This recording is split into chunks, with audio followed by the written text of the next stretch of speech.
Our panel discussion on the surface, modern Orthodoxy in America, time on Facebook. Well, on the other hand, Rabbi Ozer Glickman, who himself claims he doesn't spend too much time on Facebook, but totally does, of YU, who asked, by the way, specifically this afternoon when I spoke with him, that I mentioned that Yeshiva is an important institution.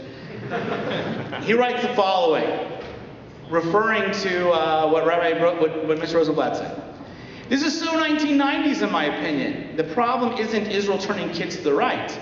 The problem, and a few folks have pointed this out in conversation with me, so I know I'm in good company here, is kids leaving Orthodoxy. There are a lot of factors, not the least of which is the difficulty of pursuing a traditional lifestyle centered around the family as a single adult. The old rallying cries don't resonate anymore except among old people fighting old wars of which many of us have tired. It isn't the modern Orthodox kids who are punctilious in their observance who require an organization to combat their, quote, narrow views. It is the modern Orthodox kids living secular lives estranged from the lifestyle that nurtured them, adrift while they find their way. We decided to have a panel discussion, specifically decided not to include any members of Yeshivat Eretz Hatzvi, because although many of us, or most of us, originate outside in the United States, England, the truth of the matter is we spent the vast majority of our adult lives in Israel, and for all intents and purposes are really Israeli. Our understanding is Israeli, our watching our children grow up in the Israeli school system, indoctrinated in the school system, which has its own host of issues and complexity and nuance. So we decided we would turn to educators in America to inform us, to explain to us, to highlight to us what they think the future is, given this murkiness that people are expressing in the pieces I just read. Rabbi Harcsztark of SAR High School. Rabbi Harcsztark is the founding principal of SAR. He received his BA from Yeshiva College and Smicha from Rabbi Yoetzet Theological Seminary, and an MA in Jewish History from Bernard Graduate School. He previously served as rabbi of Congregation Ketcha Torah in Teaneck, and as associate principal of Jake Studies at SAR Academy for 9 years. Harcsztark is the co-founder of Vida, a unique learning community in Teaneck. Yoetzet Halacha BrachaRutner is the Yoetzet Halacha of the Kemp Mill Synagogue. She is the longest-serving congregational Yoetzet in the United States. She is also the assistant principal and director of Judaic Studies at Yeshiva University High School for Girls. She completed her Yoetzet Halacha training in Nishmat's Karen Ariel Women's Halachic Institute in Jerusalem as a graduate of the Brera Scholars Program at Midreshet Lindenbaum.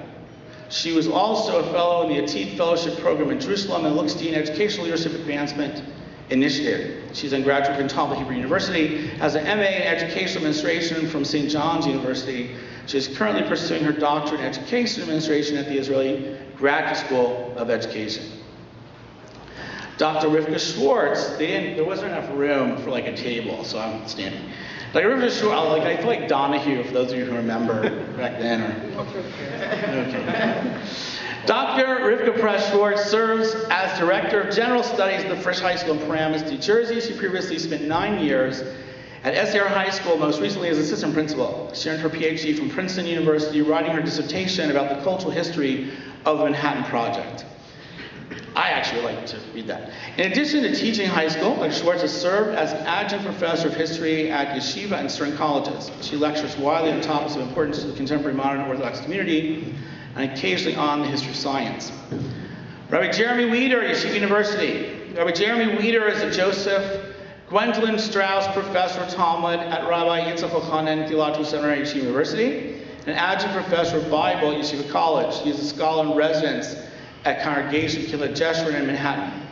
A graduate of Yeshiva College, he was ordained by Reeds and holds a PhD in Jewish Studies from New York University.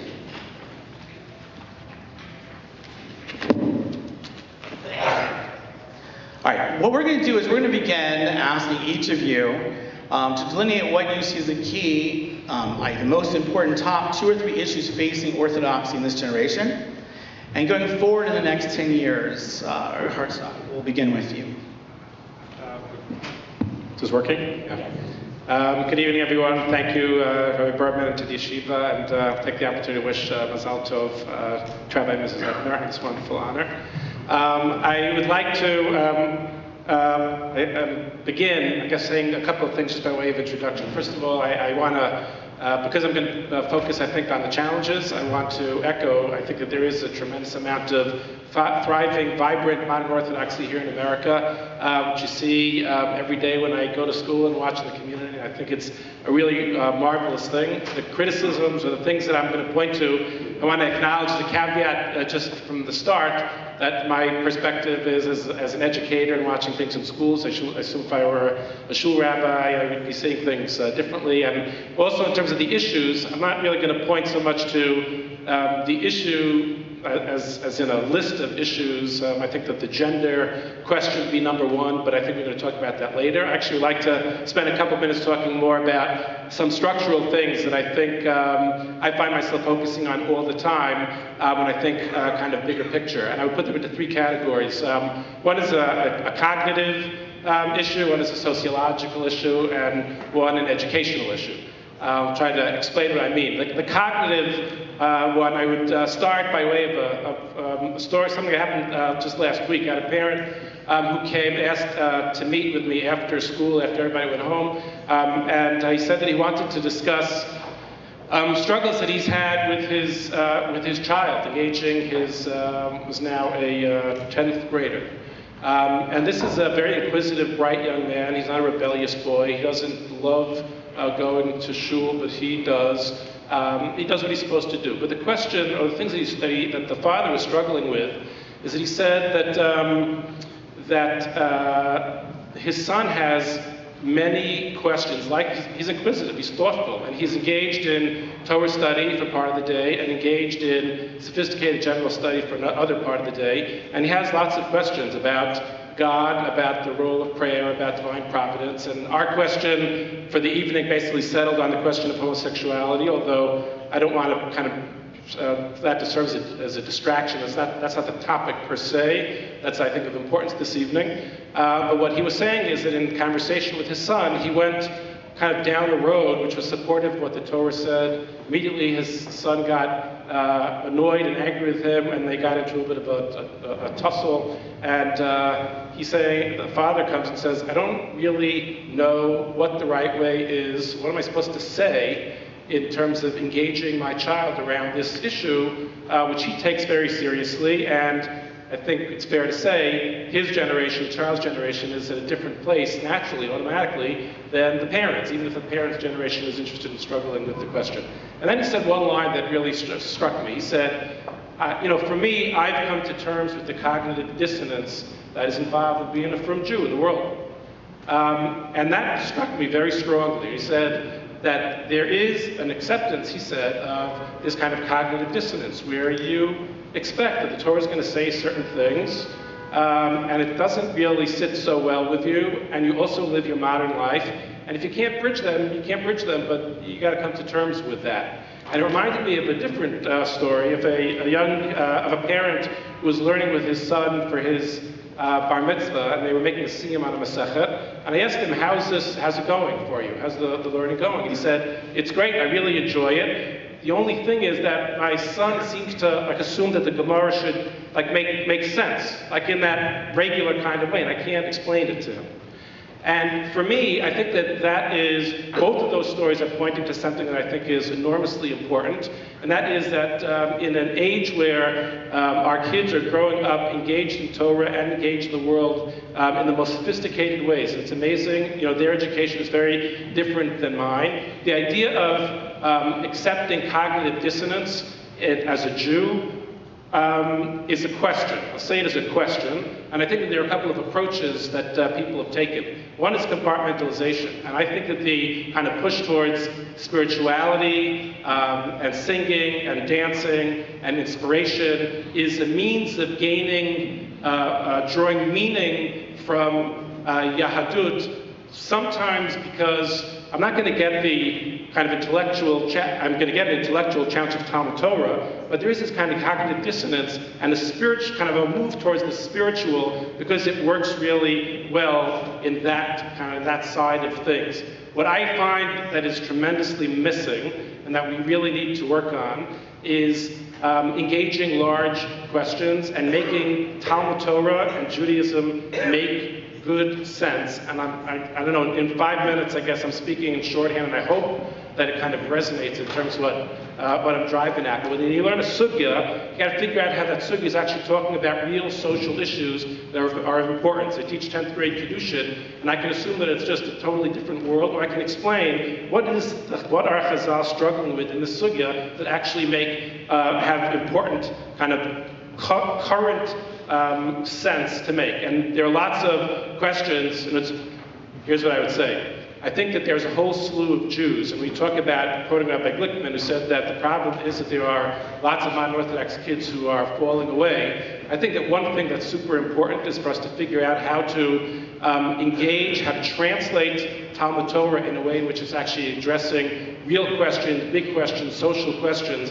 and that they're, through Torah and mitzvot, that they're able to kind of access that, because we have very smart kids. And I guess what I would say is that as issue number one, cognitive dissonance is, I think, a challenge that we need to fight, and I think what it means to fight that is to figure out how to make social meaning, draw real social meaning out of the Torah and the mitzvot that we perform. The second thing that I want to point to is sociological.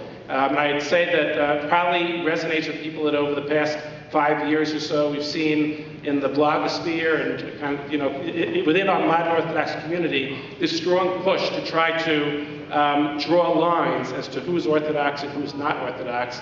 And it's shocking to me still to see somebody writing about another rabbi or educator, community leader who is Shomer Mitzvot, Shomer Shabbos, who learns Torah all the time, and say, I think that person is conservative.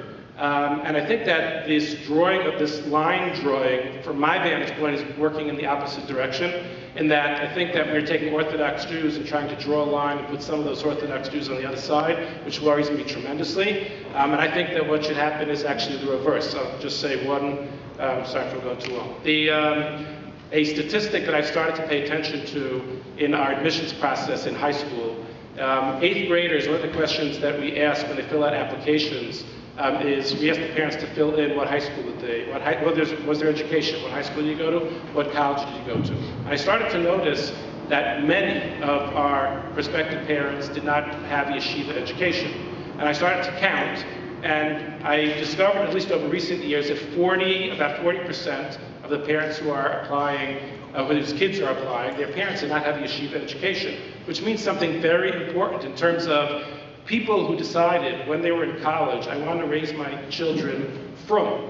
And that means that there are people who are kind of on the other line, and we can worry about people who are falling off, but I think the truth is that there are actually a lot of people who are joining in as well, and that creates a very kind of varied modern Orthodox Jewish community, and I think we have to take that very seriously. And sometimes I think that our leadership is interested in focusing on as I quote from an Orthodox Forum meeting a bunch of years ago, when they talked about the modern Orthodox community in Teaneck, Passaic, and the 5 towns. And I'm like, the modern Orthodox community is not just Teaneck, Passaic, and the 5 towns. There's a whole host, much wider range. And I think that sociology, I think, is very important. And the last thing that I'll point to quickly is education, which I think that as our kids graduate high school and move on to college campus, I get very worried about kids on college campus. And I think that used to be a time when kids would stay home and go to college and come home at night. And they're going away and staying someplace far away for a very long time. And that's worrisome, even though we're doing what we can. But what I believe is that there should be a strong push in our community. There was a time when 8 years of Jewish education was not obvious. It became obvious, and then high school took a while for that to become obvious. I really think that in order for modern Orthodoxy to succeed, we need to really push strongly for 4 more years of mandatory Jewish education into college years. And while I think that could mean everybody should go... Well, can I push back? Does SAR push YU as a major I was going to option? say one thing. I think that my point number 2 and point number 3 on this are connected. I think that not everybody, there's a wide range of families, and I don't think everybody can just go to YU, and that's not where their head is at, and I want to be supportive of YU in this conversation, even if I say the next thing, that I think it's very striking to me, and I just say this to kind of ponder. I think it's amazing that the Jewish community in the United States of America does not have a mandatory dual curriculum co-ed college for kids to go to. I'll just kind of note that. Not in order to point to, creating a competitive something, but there should be an expectation that there's a wide range of people out there. Not all of them are looking for a separate gender school. Maybe you should have that too, a co-ed school. I think that idea of pushing co-ed, more education and having an environment which works, to me seems really important. I'm Rivka Schwartz. My earliest claim to fame or connection to the Ebners is that my father, Avi Mori, who's here tonight, Rabbi Dr. Melech Press, was one of the first two senior YU students to say hello to you when you got there, so our family connection goes back a ways. But I'm here less, I think, as my father's daughter than as an educator at the high school level, a number of different high schools, and also, as it happens, as the Rebbetzin shul, in fact, this shul, which has a very large population of young adults, modern Orthodox adults in their 20s into their early 30s, mostly single, some married. And so that gives me a particular perspective on the modern Orthodox world today. The late great liberal Senator Paul Wellstone from Minnesota used to say, I represent the Democratic wing of the Democratic Party. So I represent the modern Orthodox wing of the modern Orthodox world. You can tell that I spent many years working with Rabbi Harcsztark, because a lot of what I say is going to echo a lot of what he said. So I don't really as much represent or don't speak for the 5 towns of Passaic wing of modern Orthodoxy as much as I maybe speak for the Bergen County and then heading north into Westchester, a segment of modern Orthodoxy. When my daughter, my nearly 12-year-old daughter, heard that I was speaking here tonight on this topic, the first thing she said was, again, because the modern Orthodox world loves to convene symposia about the modern Orthodox world, and I've done things like this before. The next thing she said was, why you? Why are you an expert to speak about this? Which of course I'm not. None of us really is. And there's an enormous blind man and the elephant problem here. Each one of us sees the pieces of the modern Orthodox community that we see and can comment on it from the standpoint that we have. So I do not pretend that in any way I am about to tell you the 2 things that are the biggest issues in modern Orthodoxy in the next 10 years. I don't know what those are. I can only tell you that these are 2 things that I have been thinking about a lot. That's, as broad a claim, as bold a claim as I'm willing to make. The first one is an intellectual problem, challenge that we confront. And that is really, the more that I think about it as an historian, I think that the problem is that the modern Orthodox world's conception of Torah Umada has largely been fixed. The permissible parameters of Torah Umada have been fixed in Berlin in the 1920s, or maybe Harvard in the 1950s. The intellectual apparatus of Torah Umada has not kept up with the modern academic world. My parents grew up in what I guess would best be termed the centrist Orthodox world, but they raised me pretty much in the black hat world. Certainly, I was educated in the Haredi world. I became modern Orthodox by getting an outstanding liberal arts education in college and graduate school, by thinking about things and asking questions in a certain way that made the simpler truths of my earlier education seem untenable. And it does not seem that within the institutions of modern Orthodoxy, we are right now prepared to engage with those questions that need to be engaged with and to answer them. We toss about postmodernism and relativism as epithets without any understanding of their intellectual content or what their relevance to the study and understanding of Torah might be, or to what kinds of big questions they might raise that the community really needs to be prepared to contend with and to answer. I read the same Facebook post by Rabbi Glickman that you read. I have a general policy of not responding to Facebook posts, not because I'm above that, I'm not, but because I would never get my life back if I started responding to Facebook posts. I can relate to that. So I lurk endlessly, I read everything, I respond to nothing, but I'm there, I'm watching you. And I read that post and Rabbi Glickman's statement that kids today are not ideological, that ideology is an old man's game. I don't know, tell that to the millions of young people who are feeling the burn. Tell that to the young people who are occupying Wall Street. Tell that to the young people who took to the streets for Black Lives Matter. Young people today are plenty ideological. They may be ideological in different ways than previous generations were ideological, but they are thinking about these things. And certainly if they are getting excellent undergraduate educations, they are being prepared to ask these questions. And we right now are in a situation in which we have people who are prepared to ask these questions, and people who are recognized as the Torah leadership who not only don't want to engage with them, but again, postmodernism is an epithet rather than a term, a descriptor to be attached to things. I have a former student of mine, actually from SAR, with whom I'm very close, and he got into one of those colleges, acceptance to which is supposed to be the marker of, the achievement of every Jewish mother's dream. And when he graduated, I asked him what he thought he had gotten from his outstanding undergraduate education. This, unedited, is an excerpt from the email he sent me. I've learned to think in terms of narratives, to appreciate that each side of the Israeli-Palestinian conflict takes the same basic facts and spins a totally different narrative, that the conflict of the Civil War can be attributed to 10 different causes, that every person tells a narrative for their own life which defines them. When our kids have come out of an education, particularly a Torah education, that teaches them a much more uncomplicated notion of the truth, and then they encounter that, and we have not prepared them to think through that, and there aren't that many people in positions of recognized Torah leadership who are able to help them think through that, so that's one problem. And if you'll say to me, okay, great, that's a problem of a certain intellectual elite and of a very few people, and that's not really relevant, I might disagree as to how many people that's relevant to, but it's certainly not everybody. I will tell you that I think that in a much broader sense, we have another problem as a modern Orthodox community, and that is we do not have any ethos of sacrifice for Judaism in the modern Orthodox community. Again, in the world in which I grew up and was educated, the black hat yeshiva Haredi world, whatever you want to call it, there was a very clear sense that everybody, men and women, couldn't do everything they wanted to do in the world, because as from Jews, there were things that we couldn't do.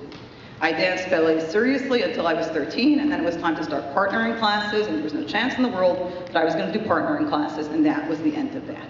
And it wasn't just women who were restricted, that you didn't sing and you didn't dance and you didn't do competitive gymnastics.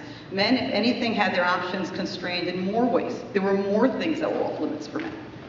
That's not to argue that we should all become Haredi. I don't think we should. But it is to say that my students seem to think that modern Orthodoxy means that there is nothing that I can't do. There's nothing I can't do. And in the process, I think we have allowed ourselves to slide into a loose, a lax, and accepting understanding of God and his demands on us, which I don't think serves Judaism well, because our students see that other things in their life that they take seriously make demands on them. They want to do well in their SATs, they get tutored out the wazoo, and they spend who knows how many hours on it. The SATs make demands on them, but God doesn't get to make demands on them. And I think that this is a whole other conversation I'm not going to get into now, we as educators are afraid to be too tough, because our kids all have the option to leave. If we're too tough, they'll walk out on us. They all have the option to leave, and so instead we are always in the business of sales. We are salespeople. We are selling, selling, selling. We are trying to sell our students on the idea of buying in, of seeing themselves as part of this enterprise. But that means that we don't get to make demands, and by extension, God doesn't get to make demands, and I think that's very problematic. I think one area which it manifests is in college. The sense that certain colleges shouldn't be an option to you, or maybe the secular college campus experience altogether shouldn't be an option to you because of what God, religion, Torah observance demands of you, is a conversation that we haven't even opened up, haven't even begun to have. And I think that cultivating a modern Orthodox ethos of sacrifice, in which not everything that's off limits in the Haredi world is off limits, but something is off limits because I'm a Torah observant Jew, is something else that the community needs to grapple with. First, I wanted to just express mazel tov to the Ebners, a well-deserved honor. I also wanted to just echo my preceding speaker's comments that my perspective is informed by a particular worldview, which is mostly time spent with young people, with my students, and even on a number of secular college campuses visiting for Shabbos. And I just want to very briefly point to two things that I think are among the most serious challenges that we face in the upcoming years.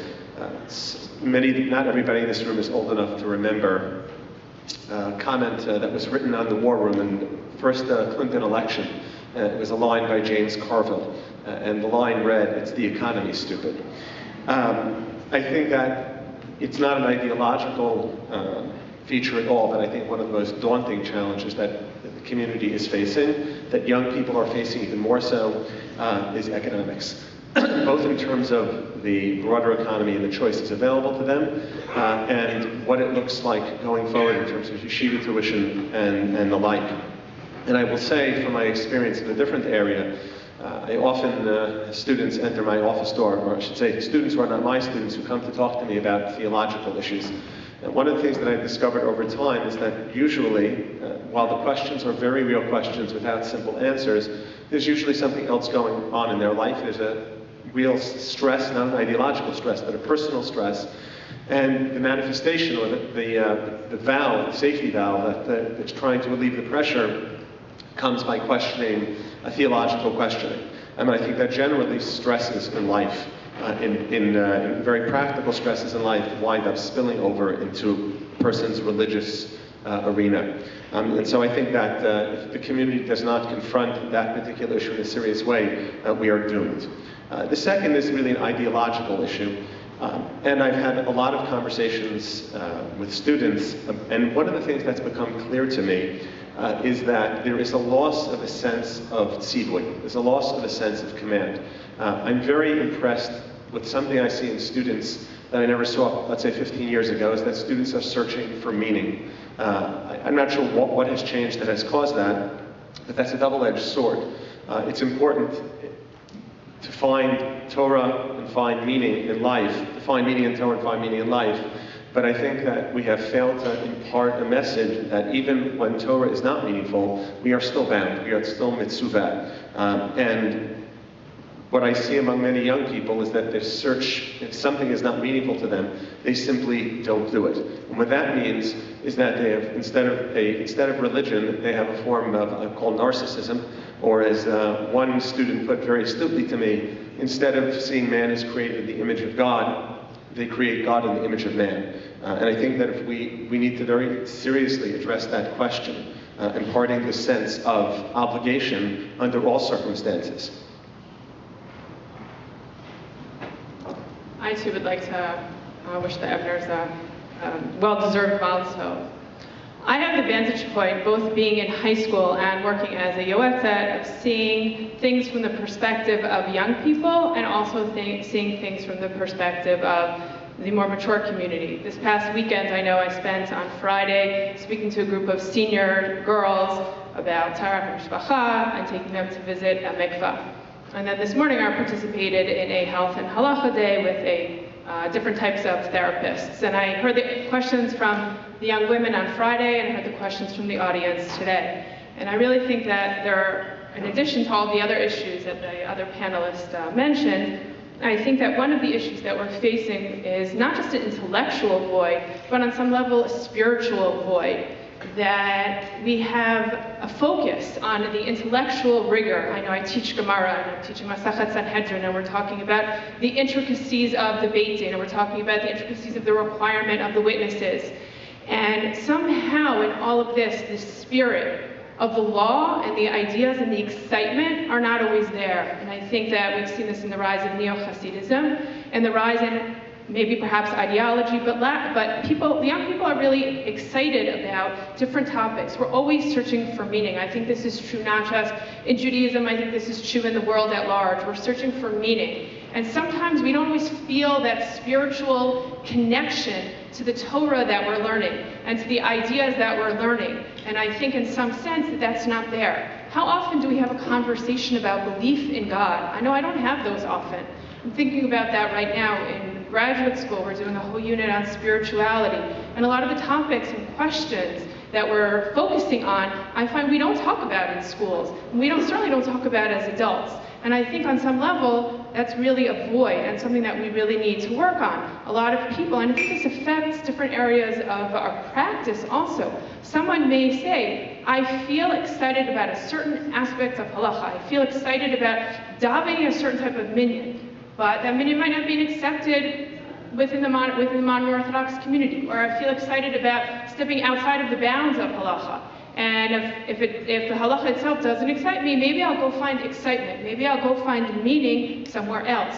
Maybe I'll find meaning outside of the Orthodox community, or I'll find meaning in a different aspect or a different part of the Orthodox community. And I think that that's something that we really need to address, something that we really need to think about. What is belief in God? What does it mean to be a spiritual Jew? Can spirituality be achieved through intellectual learning? Can it be achieved in a different way? How do we speak to that or appeal to that spiritual level that we're all feeling inside?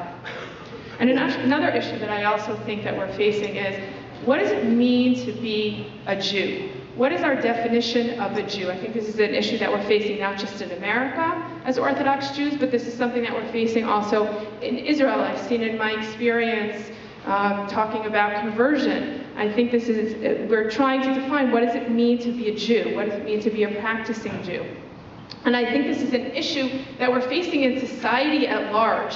What is nationalism? Who are we as Americans? Who are we as Israelis? Do we put up borders? Do we build bridges? And I think that definition of who we are in society is definitely impacting who we are as Jews. And I think that without some clear delineation and some unity on all of this discussion and coming together as a community, I think that we're going to face some very serious issues in the future as the new generation comes along to look at, how do I define who a Jew is? I'm not sure how my leaders define who a Jew is, and we don't have a clear, unified message on that definition. Well, I just want to follow up on a couple of things. I have all this list of questions, but they go whatever direction they go in. Two things. I think Rabbi Harcsztark alluded to it, the idea of co-ed university, something I thought of also, but I don't think it's going to happen so quickly. What I think is, so what do we do with students who, well, let me put it this way. I was once on a college campus, and I noticed that very few of the Orthodox students are the ones who showed up to Mincha, Sudah, Shishit, Mariv on a Shabbat. One of the things the Eretz does includes the college campuses, so we kind of know what's going on. And on the other hand, a whole bunch of non-Orthodox students who were brought up non-Orthodox, like myself, were the ones who were attracted to it, and they showed up. So I would say it was almost a zero-sum game. The same number of students who didn't showed up but weren't from there. And they turned to me and they said, why, Rabbi, why are those people who had all this wonderful 12 years of day school education, Yeshiva in Israel, why is it that they're not interested anymore and we're interested anymore? What, in a certain sense, I do think there's vibrancy, but there's something going wrong. In 2000, Avichai ran a study where they studied that 25% of students who entered college self-defined as Orthodox left, no longer define themselves as Orthodox. I would guess that that survey was because enough people responded. I'm guessing that it's higher from my personal experience. How do we do that? How do we excite them about spirituality when my impression is it could be that some of them are getting run down? On the other hand, let's face it, co-ed college has a whole host of things which are totally neged, totally against any Torah ethic. Sexuality, it's the elephant in the room on any college campus. It's just rampant.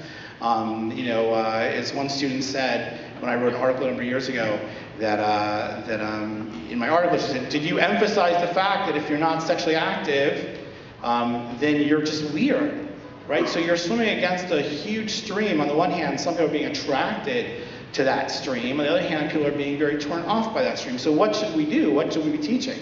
More Rambam, more like, it's like you agree more, or what do you think? What should we be doing that we're not? That's what we have to figure out.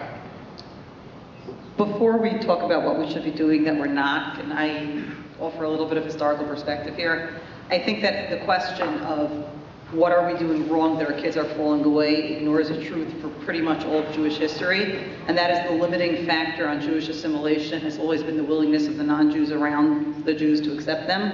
And at any point in Jewish history that the non-Jews have been willing to accept the Jews, to assimilate into the non-Jewish population, the Jews have done it. Whether we find that encouraging to think that we've been assimilating away for thousands of years and we're still here, or discouraging that we've been assimilating away for thousands of years, that's the truth. And so at some level, we should be, we certainly should be self-critical, and we should be thoughtful, and we should ask what we're doing wrong, but we should also realize that the kids of the 21st century who were being drawn away by the flesh pots of Egypt on the college campuses, or the kids of the late 19th century who were being drawn away by socialism and Yiddishism, or the Jews of Spain who, given the choice to convert or leave converted, were the. So I'm not really prepared to hand-wring about our uniquely horrific circumstances, except insofar as America is a uniquely tolerant society, and if that limiting factor says that we'll accept anybody who wishes to assimilate, then honestly we're doing amazingly well if 75% of them stay in. I don't mean that glibly. We still are very concerned about the whatever percentage who are heading out. We have to be self-critical, we have to be reflective, but we also can't have such a narrow scope and such a limited view that we think that our circumstances are different than the circumstances that have obtained for all the rest of Jewish history, because they're not. I also would say that in watching this play out for kids in college, I've been struck with what seems to me, I always imagined that when students decided they were no longer going to be observant, that meant that they would keep on moving and moving and moving. And what I found is that I think it even has a term in the New York, I think in the city they call it the Yeshiva League. At least that's what the kids are calling it now. It's a group of people who are, they're not so observant, they're not exactly keeping Shabbos, they're not davening every day, and they're all friends with each other in this really strong, tight-knit Jewish community. And there's something different going on than what I think sometimes we imagine in our heads, which is when students decide that they're no longer going to be observant, they're just not interested in the connection anymore. And I think that we're finding is that they are actually very connected with each other. And what that means 10, 15 years from now is still an open question. And I think that many of them say, yeah, well, this is our, America is accepting of this kind of Odyssey years, and eventually we're going to settle down and come back. Now, what that means for the future of modern Orthodoxy, even if they do, and you have a community of adults who are kind of dati light to the extreme, and what that means to the next generation. So again, I'm not being glib about it or saying, don't worry about it, but I think it should be understood properly in terms of figuring out what to do about it next. Just one brief response to your question, what should we be doing? I'm struck by the famous Gemara Brachas about Moshe Rabbeinu's complaint about the Egel Hazav, about the father who, cleans up his son and dresses him nicely, and is in Tola Bekishel Zbuvim Tzavaro, Ma Yasa Ben Shelo Yechta. To paraphrase a beautiful piece of drush that Dr. Lamb once gave about the Nunim Hafuchim. What are the Nunim Hafuchim? Those are the fish that swim upstream. And I would just say that there are only 2 of them in the Torah. Asking young people, asking anybody to swim upstream against the tide, is asking almost for the impossible. There are a few people who can do it, but most people cannot. And I think you have to be realistic about that. That's what certain choices imply. I agree, but I do think that there may be more that we can do on the high school level to prepare them for some of the experiences they're going to face in college. I think sometimes we think that we're giving them the skills and the knowledge to go out into the world and to face the world. And I think sometimes my students come back to me and say, why didn't we ever talk about this topic? Why didn't we ever talk about biblical criticism? Why didn't we ever talk about sexuality on campus? I never heard you talk about those issues. I was never even prepared for the issues that I was going to face. And I wonder if on some level we do address some of those issues in some context. We certainly won't have all the answers, we won't solve all the problems, but to prepare them for the realities that they are going to face may help them, oh yeah, my teacher said I might be facing this, to help them think about the issues that they may be facing on campus. Can I just respond to the thing? I had a wonderful experience this Shabbos in Cornell, teaching Torah to the students, and I had 3.5 hours of driving back last night with an Eretz Hatzvi alumnus, a wonderful young man. Some may be able to figure out who it is. And what he told me was that he was told about all of these things, but nothing could possibly prepare him for the actual reality of experiencing it. So, in other words, you can tell students that there's a whole culture of sexuality on campus, but there is nothing like actually going there experiencing. Nothing that you're told before can fully prepare you for that. I want to go back to a piece that I think was brought up. So there is an impression, there's a lot of nastiness, acrimony on the internet regarding splits in Orthodoxy. And here it's kind of an interesting topic. So how far, if students are excited by minyanim, which many people might consider not within the Orthodox orbit, how far do we accept that, promote that, accept how do we define boundaries a little bit? You know, at a certain point, the nastiness of defining people out and people in was really harsh. And is that, you know, I personally don't think it was very helpful. But are there parameters we have to say? We're talking about tzivui and commandments, and people have to feel commanded. And how far do we make those demands, and how far do we kind of be expansive and say, there isn't a split, we don't need a split. You know, what are the boundaries of what is Orthodoxy, what's not Orthodoxy, and does that matter? We're supposed to start in rings. I'm following my orders. Okay, so that was supposed to be every reader is supposed to start according to the list. Okay. I was given very strict orders from someone in Israel, so I'm following those. You changed the question a little bit, but I would just say, I would say in terms of defining boundaries, I think there's a difference between defining practices that are out of bounds and defining people that are out of bounds. I think that college is a time where there are a lot of young people who are experimenting. I think it's very important not to blur the halachic lines. I think there are many kinds of practices that are very clearly, to those who are sufficiently knowledgeable in halacha, out of bounds. But it doesn't mean that because a student sometimes participates, let's say, in a partnership meeting, therefore you shun them, and therefore they shouldn't be welcome to be part of your social circle. So I think,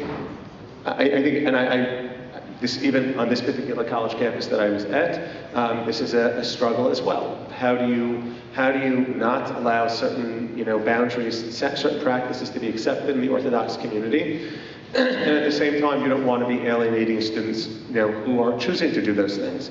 But I think it's really important not to blur those lines.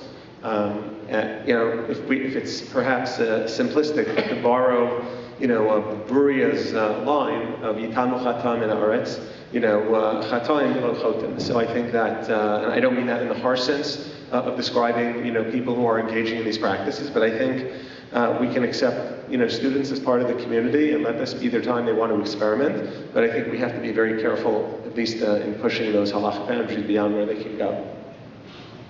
I've found that there's a need to clarify the difference between what is halachic and what is traditional. I think that there are lots of confusion around that. I'm struck by the degree to which people assume that what they're used to is what is halachic, and those things, I would certainly agree that the lines should be drawn around halacha, and I'm assuming there's certain categories of things where what the halacha is and how that should play out would be debated, but there are also certain things where there isn't real halachic debate around it, and it's just different than what is done.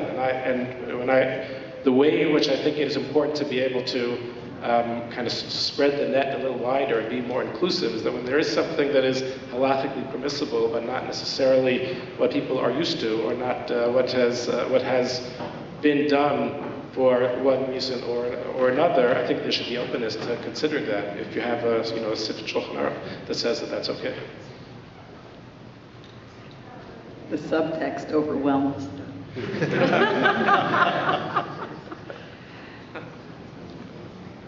Which subtext? Yeah, there are too many to tease out. In a way, I actually think this gets back to a manifestation of the first point that I raised, which is that we are in a challenging situation in which the people who are invested with the Torah authority to make the pronouncements and the people who are on the ground in the trenches dealing with the modern Orthodox wing of the modern Orthodox community are not the same people. It is a very big challenge and a very big problem that our community faces. I don't begin to know how to resolve it. I personally am not invested in the project of drawing lines and putting people outside them. I am very comfortable saying, I don't agree with X, Y, and Z. I think that X, Y, and Z is wrong. I don't think that X, Y, and Z is the way to go, without drawing lines and putting people outside them. I don't think we suffer as a community from too little line drawing and out throwing. I think we suffer as a community from way too much line drawing and out throwing when it comes to history, analogies only serve us well if they're valid analogies. Not everything is Munich in 1938, and invoking the analogy of Munich in 1938 is only helpful, but you're talking about is Munich in 1938. So invoking the analogy of Pinchas is only valuable if what you're talking about is actually Pinchas and the people on the other side are actually Cosby and Zimri. Otherwise, it's not so valuable and it's not so helpful. I was asked to speak this past summer at the RCA convention on the topic of women's leadership in Orthodoxy. And I went with a very simple plea, which, given subsequent events, clearly went unheard, which is just stop framing the discourse around what is impermissible and what must be excluded and what must not be done. And let's instead frame the discourse around how can we bring women in, involve women, engage women in Orthodoxy, whatever you think the halachic lines are. I don't care if you think Maharats are impermissible, if you think Yoetzet are, I don't care where you draw your halachic lines, but don't frame the conversation around this is outside and that's prohibited and that's no good. Frame the conversation around, given what our lines are, how can we more engage 50% of the Jewish people in the work of being Jewish? And I think, not for reasons of gender, but for reasons of power, women are less invested in the project of line drawing and out throwing than many men in the community are. I would say from a historical perspective, we've always been trying to, on some level, draw lines, and we've always had disagreements going back to Beit Shammai and Beit Hillel. I know I spoke this past weekend about Tom Sofer and his perspective of Chadash Asur Ben HaTorah. So on some level, we've always been differentiating and trying to determine what halacha is. The difference that I think exists now, and Rivka, I think you really touched on this, is that our leaders tend to focus on what we're not, and they tend to focus on the negative. And I haven't heard and seen a lot of what we are and who we should be and what stances we should take. It's a lot of a reaction to what's going on and saying, no, I don't want to be like that. I don't want to be like this person. I don't want to daven in their shul. I don't want to eat their food. I don't want to trust their kashrut. As opposed to saying, I want to do something. I want this to be the way that we are. I want this is our positive reaction. This is who we should be, and this is how we should respond. And I think sometimes we bend over backwards to accept people or to go in the opposite direction of saying we're not like that person, and we don't define who we are, we define who we're not. And I think also thinking about the perspective from the Midrash of Midbar Rabbah that says there are 70 panim LaTorah. There are 70 faces to the Torah. I think within the halachic realm that becomes more challenging. It's almost as if it's a maximum in the halachic realm because there's only so many ways that you can define or answer if a meat spoon falls into a dairy pot. But when it comes to ideology, I think that perhaps it's a minimum, that there are many different perspectives on the world. If we think about how the Rambam defined Torah Moshe Sinai, he said if one does not believe that every single Kal V'chomer comes from Har Sinai, they don't have a chalak in Olam Haba. But yet if we look at Ibn Ezra's perspective, and Rabbi Yehuda Chassid's perspective, they had very different perspective on what the definition of Torah Moshe Sinai is. And that was more, perhaps, one could disagree with me, but an ideological perspective, a belief perspective, and I think that it is important for us to go ahead and define who we are and to be very positive and to be, I guess, more inclusive and more positive. Okay, we started a bit late, and we're running a bit late, and I have a penchant not to torture people. So I'm actually going to cut it here. I think it's 9:07. We promise. So thank you very much for the panel. I wish you got my questions.